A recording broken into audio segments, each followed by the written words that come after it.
referencia, signo urbano imprescindible, tradición viva en el centro histórico de la Ciudad de México, nido donde se tejen los recuerdos de muchísimos años. El Café La Blanca acaba de cumplir exactamente el 10 de septiembre del año pasado 100 años, una tradición que nos recuerda, que nos remite a viejas páginas de la historia de la Ciudad de México y algunas no tan viejas. Nuestra leyenda urbana nos habla hoy justamente de este sitio de enorme historia. Estamos hablando del Café La Blanca de la calle de 5 de Mayo, número 40. Mi nombre es Alberto Barranco Chavarría y esto es Leyenda Urbana.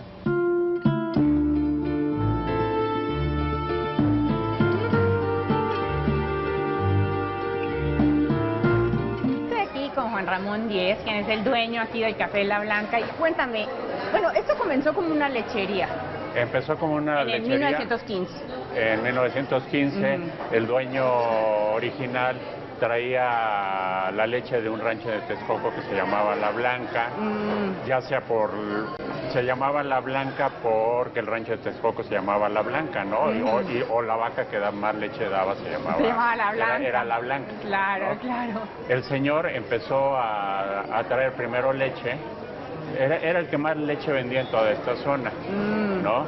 Pero empezó era seguramente uno de los pocos que vendía leche en esta No, había muchas rancherías y muchos que vendían, pero él tenía esa fama. Inclusive encontramos un documento que le querían cobrar más impuestos a él porque vendía más leche que todos los demás. No me digas, qué maravilla. ¿Y dónde encontraron ese documento? No sé, nos lo buscó un historiador. Sí.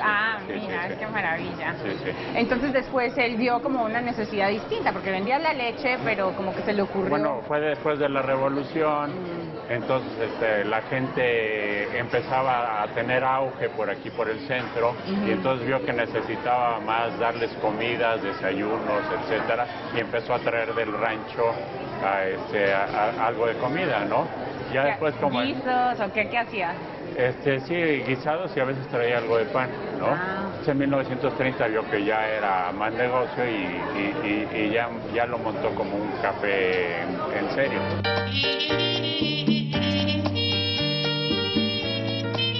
La historia nos remite a un suceso de la página roja de los diarios de la época.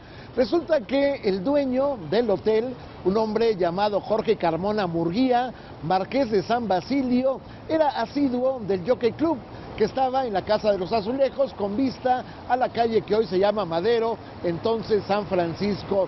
Este hombre estaba justamente en los equipales que estaban afuera, en la calle, esperando un mensaje. Habían enviado a través de la oficina de mensajerías un comunicado urgente que él esperaba con ansias, pero se tardaba. Finalmente llegó el muchacho que traía el sobre y bueno, pues él lo reprimió y llegó el momento en que incluso lo abofeteó. El muchacho, molesto por el asunto, en represalia, le encajó en el brazo un manguillo que tenía listo ya con la tinta para que firmara de recibido. Este piquetito con la tinta en la sangre, bueno, finalmente llevaría a la muerte a este personaje. Pero bueno, posteriormente languideció el hotel, se acabó la tradición, pero surgiría una nueva en el año de 1915 con el Café La Blanca. Ahí estaba un hombre llamado Higinio Gutiérrez Peláez. Él era el que había creado lo que sería esta gran tradición, originalmente llamado La Blanca Asturiana.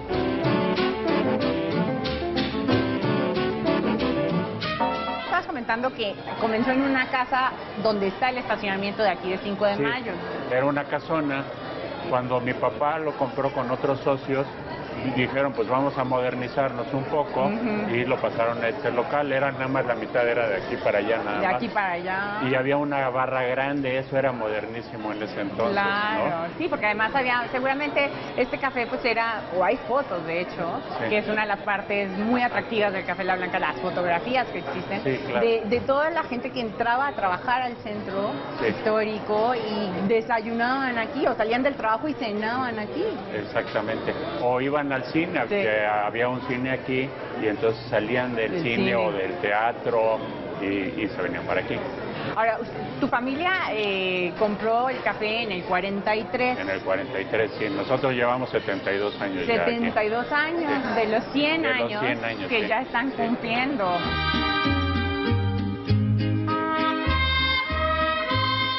Higinio Gutiérrez Peláez había nacido el 8 de septiembre de 1870 en un poblado llamado Piedra de la región de Asturias, allá en España. Muy joven, a los 22 años, en 1892, había llegado a México con un pequeño capital y con él había puesto un establo en la zona de Texcoco y posteriormente, bueno, pues con la producción creó un negocio para venta de leche en la Ciudad de México. En el periódico El Imparcial, por ahí de 1905, 1908, se publicaban sueltos, es decir, un pequeño recuadro en donde se anunciaba la leche de Don Higinio. Decían que era la leche de mayor consistencia, la leche más espesa que se vendía en la Ciudad de México, y naturalmente los anexos, es decir, quesos, es decir, mantequilla.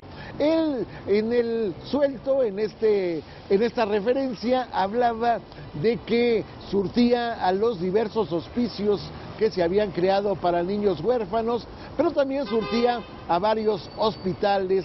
Posteriormente, con la presencia de un socio llamado Enrique del Río, crearía, repito, el restaurante café llamado La Blanca Asturiana. En este lugar originalmente se vendía solamente leche, desde luego los derivados, pero posteriormente, bueno, pues se encontró la forma de amalgamar el escenario con el café de Córdoba, Veracruz, y bueno, pues ahí está la tradición que se inicia, que crece, que se mantiene del café con leche. Este personaje, Higinio Gutiérrez Peláez, fue el primer presidente del Club de Fútbol Asturias. Los asturianos habían creado toda una organización deportiva, pero su mayor orgullo era un equipo de fútbol que no habían logrado meter a la Liga Mexicana. Habían creado una liga llamada Nacional, donde había otros equipos, pero finalmente sería Don Higinio quien lograría el milagro de que el Asturias entrara a un escenario en donde se filmarían películas. ¿Quién no recuerda las 4 películas de Don Venancio con Joaquín Pardavé, en donde uno de sus hijos juega en el Asturias? Pero bueno, pues hay otros hijos que no están tan conformes con eso. De hecho, uno de ellos juega en el equipo más aguerridamente opositor, el Atlante, y otro de ellos juega en el Necaxa.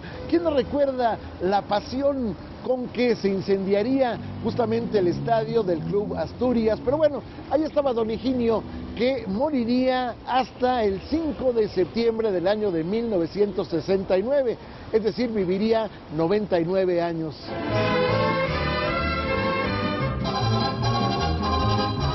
¿Cómo ha ido cambiando la gente que ha venido al Café La Blanca? Bueno, siempre ha sido un aspecto familiar aquí, ¿no? Viene mucha familia con niños o novios o así, ¿no? Pero la gente, pues antes venían de traje, antes la gente se vestía de traje, ¿no? Claro, súper elegantes, con sombrero, Sí. Las mujeres muy elegantes. Exactamente, también hay fotos glamurosas. por ahí de eso, ¿no? Sí. Pero bueno, pues ha ido cambiando. Siempre ha venido de todo tipo de gente, pero hemos sido pues, también popular, un poco popular, ¿no? Pues sí, la idea es que el café pues ha mantenido como digamos, una característica muy particular, y por eso es que hoy sigue estando en pie, ¿no? Sobre todo tratamos de hacer la comida que sea como casera. Claro. Para que también la gente se sienta a gusto, no demasiado elaborada ni nada, platillos que les gusten a la gente.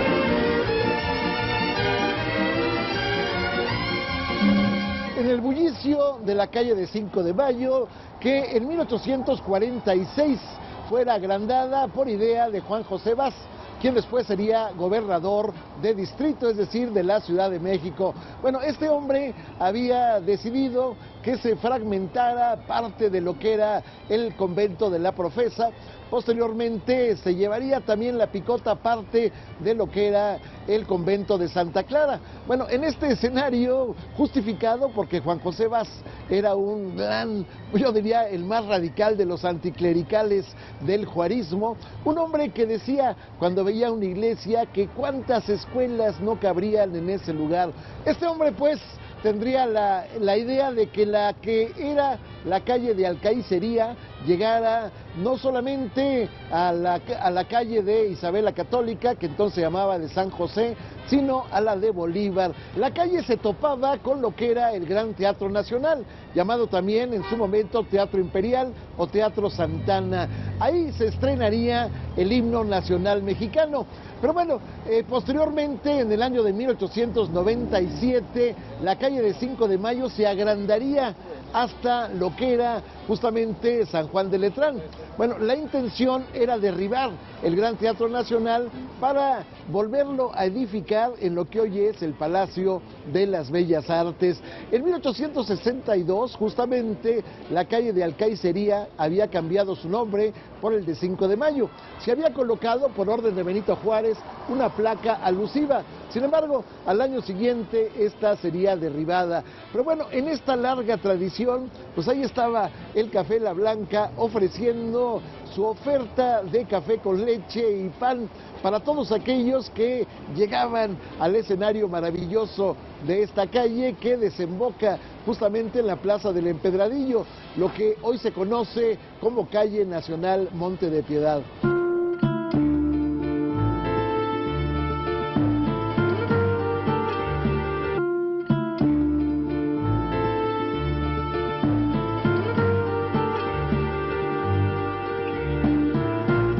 En 1943, el Café La Blanca sería adquirido por un personaje llamado Marciano Díez y Díez. Él le daría lo que sería la última remodelación de este lugar. Se cambiaría una barra ondulada que llegaba de la puerta hasta la cocina, una barra que tenía 10 metros.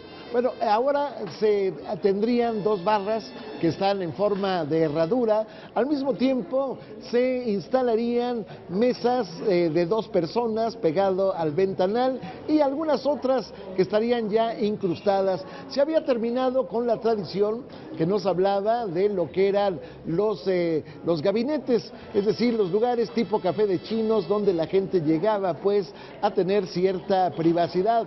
Al mismo tiempo se habían quitado las lunas francesas que le habían dado tradición de tantos y tantos años a este lugar. También había desaparecido un salón al que en los primeros años del café, que después se convertiría también en restaurante, bueno, pues no se permitía la entrada de mujeres. En todo este marco, sin embargo, bueno, pues ya era vieja la costumbre de que los domingos la gente, los trabajadores, se ponían su corbata, su saco, se arreglaban de una forma elegante para venir a desayunar al Café La Blanca en el preámbulo para el paseo por el centro histórico, con estación naturalmente en la misa de la Catedral Metropolitana. Aquí llegaban también las muchachas que trabajaban en los diversos almacenes del centro histórico el día del aniversario. Aquí era, vamos a decir, la estación para tomar el camión e irse todas a la Basílica de Guadalupe a darle gracias, pero las mujeres se alegraban de reunirse en este escenario del café con leche, de los panes, ya las rejas, ya las corbatas, ya las orejas, en fin, todo lo que era la delicia culinaria de este lugar, aderezada, desde luego, con huevos a la mexicana, aderezada con chilaquiles, aderezada con algunos otros guisados, en una tradición que actualmente se puede comprar un guisado, pero pagando la mitad de precio, es decir, la mitad también de la ración. Pero bueno, aquí estaban los oficinistas que antes de entrar a sus trabajos, por ejemplo, en el edificio conocido como París, por ejemplo, en el edificio de la Fundación Vieri Pesado, bueno, pues aquí llegaban a estacionarse para posteriormente iniciar sus labores. Naturalmente, cuando se convierte el centro histórico en un escenario financiero, bueno, pues los empleados bancarios atiborraban las sillas de este lugar.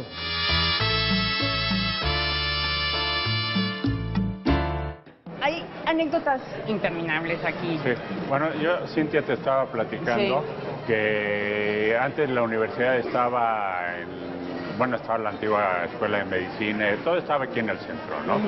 Entonces que la mayor parte de los políticos estudiaban aquí y después venían a tomar su desayuno, su café, todo eso. Tuvieron varios políticos como López Mateos, ya te platiqué que vino Salinas, Echevarría, cada vez que pasaba por aquí se abría su guardia para que pasasen los meseros a saludar, etcétera, ¿no? Qué chistoso. También hay fotos, las fotografías de aquí son impresionantes porque son fotografías históricas de momentos cruciales. Hay una de Manuel Ávila Camacho que se tomó. Ah, sí, cuéntame tú. Está una que hay una manifestación de cuando iba a entrar Ávila Camacho.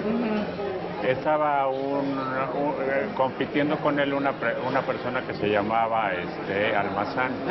Entonces la manta ahorita ya no se aprecia muy bien, pero decía la manta, Almazán ya es presidente. Y de repente pues Cárdenas dijo, pues ya sabemos quién va a entrar, y él tuvo que salir huyendo, Almazán.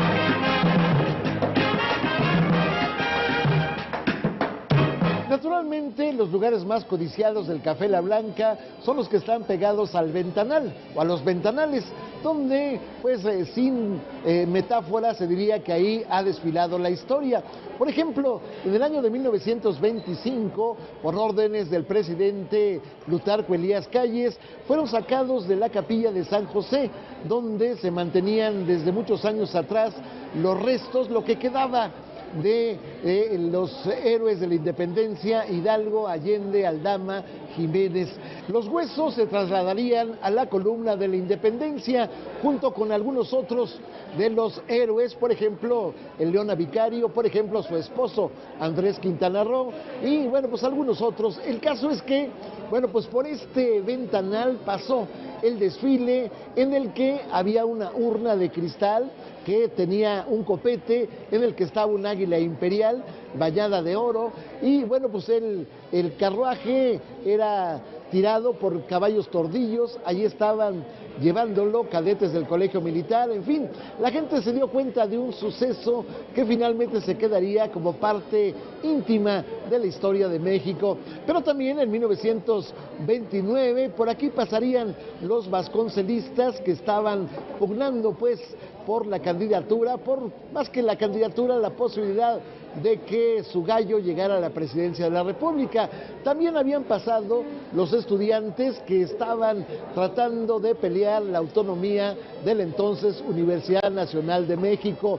Por aquí pasaría también en 1968 la protesta popular, y también naturalmente pasaban los desfiles, sobre todo en el momento del regreso del desfile del 20 de noviembre. Ya no había, la galanura, ya no había la formación, pero ahí estaban los atletas pasando enfrente del ventanal. Igualmente, el 20 de noviembre del año de 2010, aquí pasó, ahora sí, en forma ordenada, el desfile que conmemoraba los 200 años de la independencia de México. Estamos hablando de charros, estamos hablando de jinetes con banderas, estamos hablando también de una gran cantidad de deportistas. Por aquí ha pasado prácticamente todo el escenario de lo que constituye la historia de México.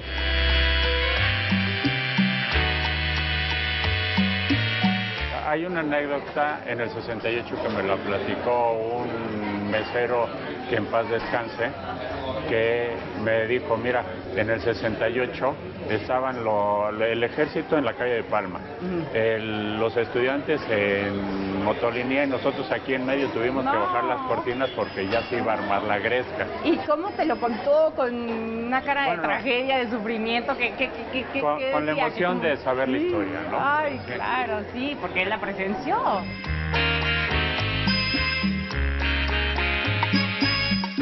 Terminada la ceremonia del informe anual, Los presidentes de la República salían del recinto de Donceles, sede de la Cámara de Diputados, para dirigirse a la ceremonia del besamanos en el Palacio Nacional. De pronto, Luis Echeverría se detenía en la puerta del Café La Blanca para saludar a las meseras, que en un momento dado había 80 personas trabajando en el lugar. Actualmente se considera que son 20. Como quiera, pues la tradición se mantuvo los 6 años de este presidente, pero también se recuerda que en varias ocasiones, pues no solamente él, sino otros presidentes de la República llegaron a este lugar. En alguna ocasión, de gira por Italia, le dijeron al presidente Carlos Salinas de Gortari que lo iban a llevar a un lugar en donde había un café que había ganado una gran cantidad de galones. Él lo probó y el comentario que hizo fue: es tan bueno como el del Café La Blanca. Carlos Salinas de Gortari había venido a la mitad de su mandato a desayunar al lugar. Posteriormente, ya en la última fase de su gobierno, había llegado con Manuel Aguilera a los 9 años del terremoto de 1985, justamente después de la ceremonia en que se había recordado el suceso. Pero también Andrés Manuel López Obrador, en su etapa como jefe de gobierno, acostumbraba que el desayuno que tomaba en su oficina, bueno, pues se lo llevaran justamente del Café La Blanca.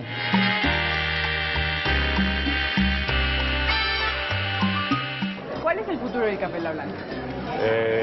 Espero no perder el tipo tradicional. Y bueno, a veces tenemos un poquito de problema de tardar un poquito a los clientes, pero vamos a ir mejorando todo eso y esperemos durar otros 100 años. Otros 100 años. Yo no los voy a vivir, pero... Pero felicidades, Juan Ramón. Pues muchísimas gracias por estar con nosotros, invitarnos otra vez. Ajá. Felices, Leyenda Urbana, ajá, de que nos invites cada vez que cumplan 100 años, ¿no? Están invitados las veces que sean. Sí. Gracias. Nosotros seguimos.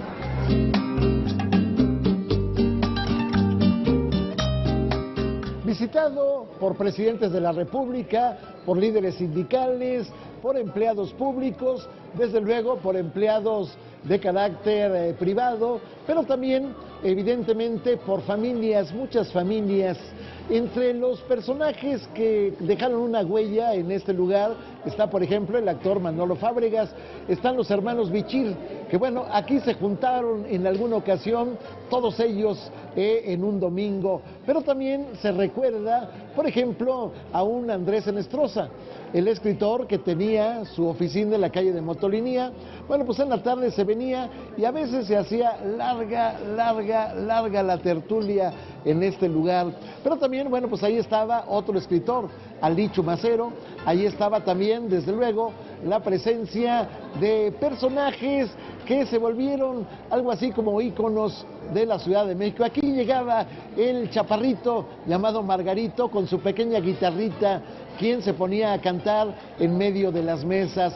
Pero la gente llegaba a este lugar no solamente para el desayuno, sino también para platillos mexicanos, españoles, por ejemplo, los chiles en nogada, por ejemplo, el guisado de pichón, por ejemplo, el guisado de lomo, pero fundamentalmente, bueno, pues ahí estaba la posibilidad de los platillos tradicionales mexicanos.